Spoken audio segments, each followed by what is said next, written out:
Dan saat ini kita sudah terhubung dengan koresponden CNN Indonesia Albi Pratama. Halo, selamat siang Albi.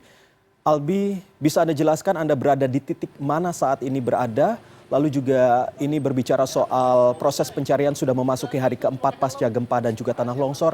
Apakah masih ada daerah yang terisolir?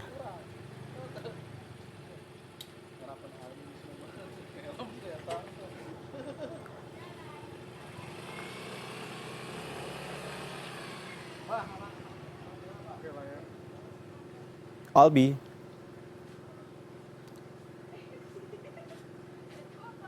Albi, bisa Anda jelaskan Selamat siang, berada di Iqbal. mana? Saat Ya. ini saya berada di Kampung Longkewang, tepatnya di Desa Gasol sendiri, Kecamatan Cugenang, Kabupaten Cianjur, Jawa Barat, di mana beberapa jam yang lalu Presiden RI Joko Widodo mengunjungi Desa Gasol ini, meskipun bukan di titik ini, tetapi masih di wilayah Desa Gasol ini sendiri. Dan saat ini saya sebenarnya berada di salah satu kampung wisata, kampung literasi sendiri yang ada di Kabupaten Cianjur, Jawa Barat. Dan kalau misalnya saya bisa perlihatkan kepada Anda di sekeliling saya, Iqbal, rumah yang ada di sebelah kiri saya ini terlihat sudah hancur dan sudah tidak terlihat lagi wujud utuhnya seperti apa. Dan bahkan di dalam sini saya bisa melihat ada satu unit mobil yang tidak bisa dikeluarkan karena sudah terjebak dan juga tertimpa puing-puing bangunan yang ada di sini pasca gempa dengan magnitud 5,6 mengguncang Kabupaten Cianjur pada hari Senin 21 November 2022 yang lalu sekitar pukul 13.20 waktu Indonesia Barat.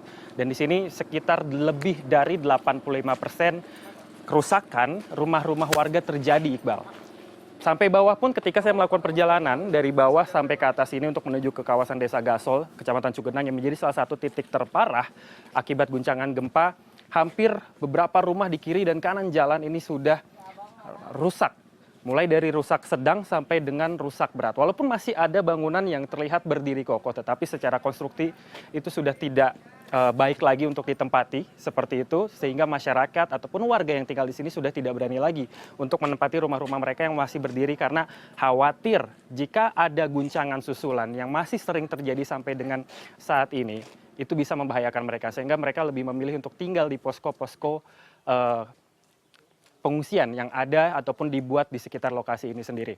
Dan benar sekali, Iqbal, sampai saat ini proses evakuasi masih menjadi prioritas utama dari BNPB, tim SAR gabungan, TNI, Polri, masyarakat, relawan, dan lain sebagainya di sejumlah titik. Karena sampai saat ini masih ada 40 orang yang dinyatakan hilang dan belum ditemukan. Dan itulah yang menjadi fokus utama untuk segera ditemukan dan juga dilakukan evakuasi. Di Kecamatan Cugenang sendiri, Iqbal, totalnya ada 39 orang yang masih dilakukan proses pencarian dan kita semua berharap masih ada harapan-harapan dari ke-39 orang tersebut untuk ditemukan dengan selamat. Karena kemarin sendiri pihak dari tim SAR gabungan ini berhasil melakukan proses evakuasi sebanyak 4 orang, di mana 3 diantaranya memang meninggal dunia, sebuah berita duka, tetapi ada 1 orang berusia 6 tahun, anak laki-laki bernama Aska yang berhasil ditemukan oleh tim SAR gabungan di salah satu desa, yaitu di Rawacina yang ada di Kecamatan Cugenang sendiri, ditemukan dalam kondisi yang selamat walaupun sudah terjebak selama 3 hari 2 malam. Dan ini menjadi salah satu bentuk keyakinan juga dari masyarakat bahwa masih ada harapan dari orang-orang yang hilang saat ini untuk segera ditemukan dan bisa dievakuasi dengan kondisi selamat dan juga sehat seperti itu. Dan juga, Iqbal, memang masa tanggap darurat untuk proses evakuasi sendiri sebelumnya sudah diumumkan baik itu oleh pemerintah dari Presiden RI Joko Widodo dan juga Kepala Basarnas dan Kepala BNPB sendiri selama 1 pekan, dan prosesnya memang diharapkan sebelum memasuki masa akhir tanggap darurat ini bisa diketemukan 40 orang tersebut, dan kita berharap pada hari ini sendiri semuanya bisa ditemukan seperti itu. Walaupun ada sejumlah tantangan. Tadi juga Presiden RI Joko Widodo menyatakan tantangan yang menjadi hambatan proses evakuasi diantaranya adalah cuaca.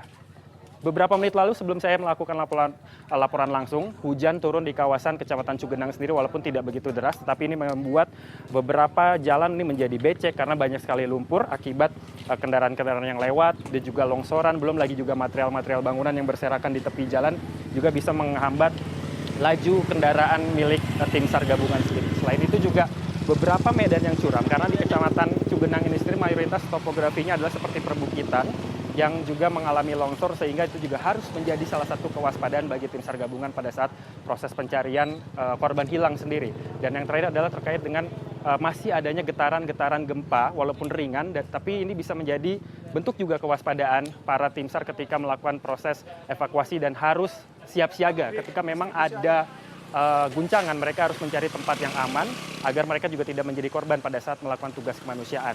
Nah, ada juga beberapa hal yang masih dibutuhkan oleh masyarakat yang mengungsi, karena secara simultan juga pemerintah akan terus memberikan pelayanan kepada pengungsi yang ada di sekitar lokasi yang terkena dampak paling parah seperti Kecamatan Cugenang, di Desa Gasol, di kampung ini, seperti misalnya air bersih. Seperti di sebelah saya sedang melintas salah satu truk tangki yang memang kebetulan tadi saya sempat menanyakan, ini memberikan ataupun mengantarkan air bersih yang sangat sulit sekali ditemukan oleh warga yang tinggal di sini. Sejak hari pertama saya datang ke sini pun air bersih di lokasi ini sulit untuk ditemukan karena listrik padam, sumber-sumber air mereka yang biasa mereka gunakan dari saluran irigasi pengairan sawah juga tertimbun oleh tanah dan juga material gempa, sehingga itu memutuskan sumber air untuk mereka dapatkan. Sehingga pemerintah juga menjanjikan proses distribusi bantuan baik itu tenda, lalu konsumsi, pakaian dan juga air bersih bisa dilakukan secara maksimum, walaupun Presiden Joko Widodo mengaku belum semua tempat bisa mendapatkan distribusi bantuan secara tepat dan juga secara cepat. Tetapi pemerintah menjanjikan hal itu bisa segera teratasi, mengingat sampai saat ini masih ada masa tanggap darurat yang dilakukan. Nah, setelah masa tanggap darurat ini dilakukan, maka nantinya akan ada keputusan-keputusan lanjutan. Kalau misalnya saya berkaca dari beberapa kejadian bencana alam seperti gempa bumi dan tsunami di Palu beberapa waktu lalu, jika proses tanggap darurat pertama ini sudah dilakukan, semua pelayanan sudah diberikan kepada para pengungsi, evakuasi juga sudah membuahkan sebuah hasil di mana semua ini ditemukan, maka fase selanjutnya adalah melakukan restrukturisasi beberapa tempat-tempat yang harusnya mereka nanti untuk dinilai apakah ini harus dibangun ulang di tempat ini atau tidak. Karena kita mengetahui bahwa beberapa waktu lalu Kepala BMKG Dwi Korita Karnawati mengatakan bahwa di sini menjadi salah satu lokasi rawan gempa karena ada sesar gerak yang sampai saat ini juga masih diteliti oleh beberapa peneliti, baik itu dari BRIN, dari BMKG sendiri, yang mungkin nantinya akan bekerja sama dengan pemerintah, dalam hal ini Kementerian PUPR, untuk memastikan lokasi yang aman untuk kembali dibangun rumah yang dimungkinkan bisa dibuat dari bahan-bahan tahan gempa. Dan hal itulah yang juga menjadi fokus dari Presiden Joko Widodo setelah semuanya masa tanggap darurat ini sudah berjalan dengan baik. Seperti itu, Iqbal. Baik, Albi Pratama, koresponden CNN Indonesia langsung dari Cianjur, Jawa Barat. Terima kasih informasinya.